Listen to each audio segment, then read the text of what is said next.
Right, Demario. Just the differences. You want obviously San Francisco this week probably won't have Purdy. Preparing for a guy like Mac Jones versus Brock Purdy, is it any different? Is it about the same? Is there any difference in preparation? No, very talented quarterbacks. Obviously, Purdy is one of the most dynamic quarterbacks in the league. Has done very well. Runs their offense very, very smooth. And Mac Jones is a first-round quarterback, so all the talent is there. Certainly can run their offense and do what the coaches asked them to do. You can see all the talent there, and so I don't expect to be much different in their approach with the quarterbacks. I know it's a different system, but is there anything you can just learn from like tendencies or anything when you played Mac Jones 2 years ago? That was a couple years ago. I'm sure just like everybody else, he's gotten better since then, and it's a different system and what he's been asked to do.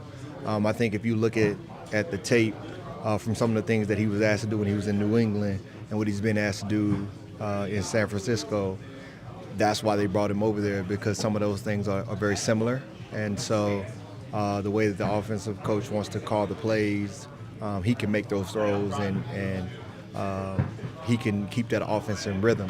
A little bit different player and play style, but a lot of similarities as well. What's the key against somebody like Christian McCaffrey that is a dual threat back? Where does the onus fall defensively to contain him? It's just a tough challenge. Been going against Christian for a long time. When he was in our division, going against him twice a year was a challenge, and then going to an explosive offense like San Francisco, I think really opened it up for him to be able to do a lot of different things. And he's one of the most dynamic backs in the league. He can do it all. Of course, being able to carry the ball, 20, 25 times a game, but also catch the ball out the backfield. I think he had a big week last week in the receiving game. Not afraid to throw his helmet in there and block. He's just what you would want in a running back if you're trying to build your offense around your run game. And having a weapon like that, I think he's one of the top backs in the league. And once he gets going, he's tough to deal with. So I think it just takes all 11 guys. It's not just, you don't want him to be a one-on-one too much. What do you like about Jonas Tank?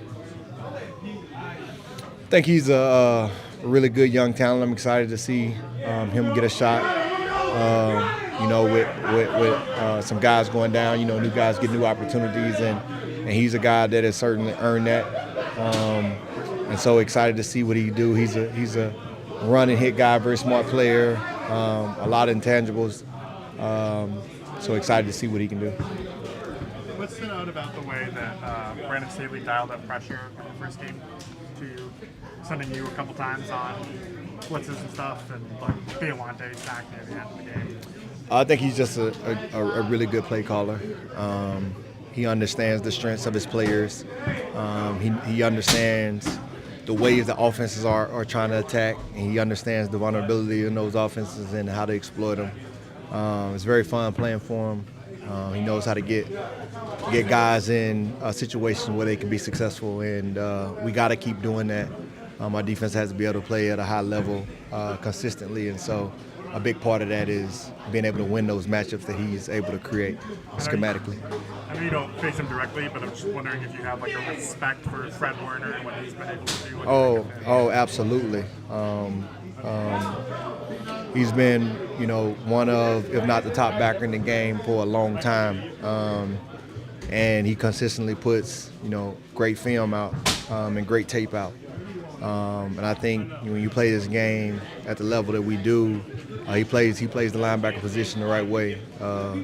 Three-phase guy that he can stop the run, he can excel in the pass game, and he can get after the quarterback.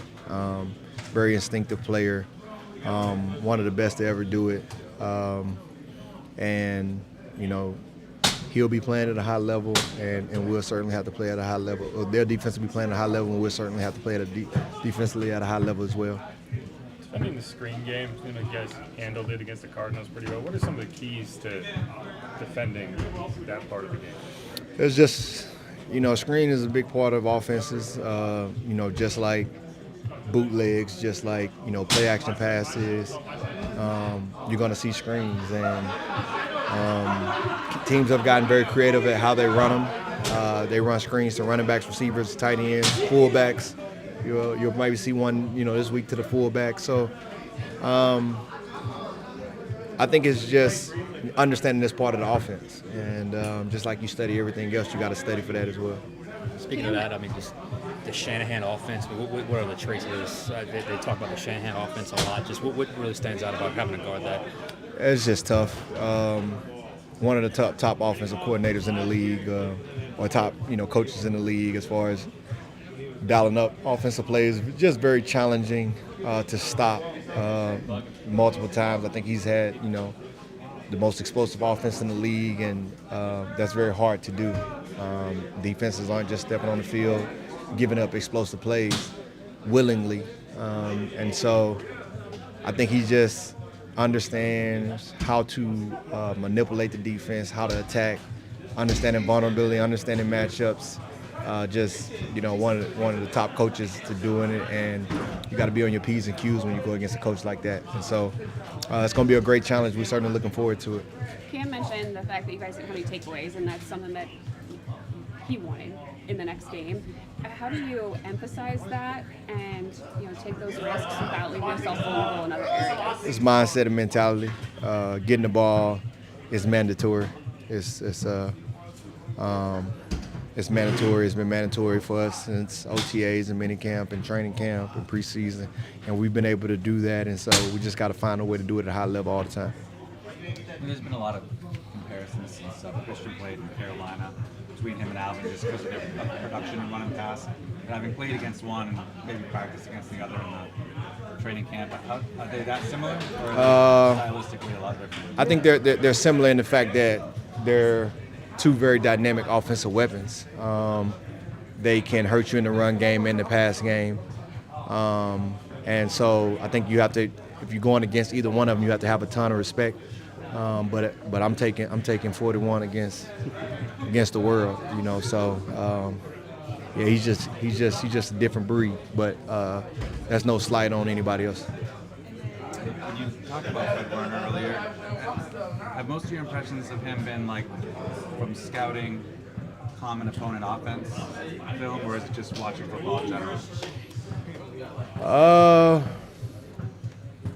I think I'm a respecter of the game. I'm a respecter of the position, and I take my craft very seriously. And so, anytime somebody is said to be better than me, I'm gonna be paying attention to who that person is. It means I can sharpen something, and so I have a ton of respect for his game.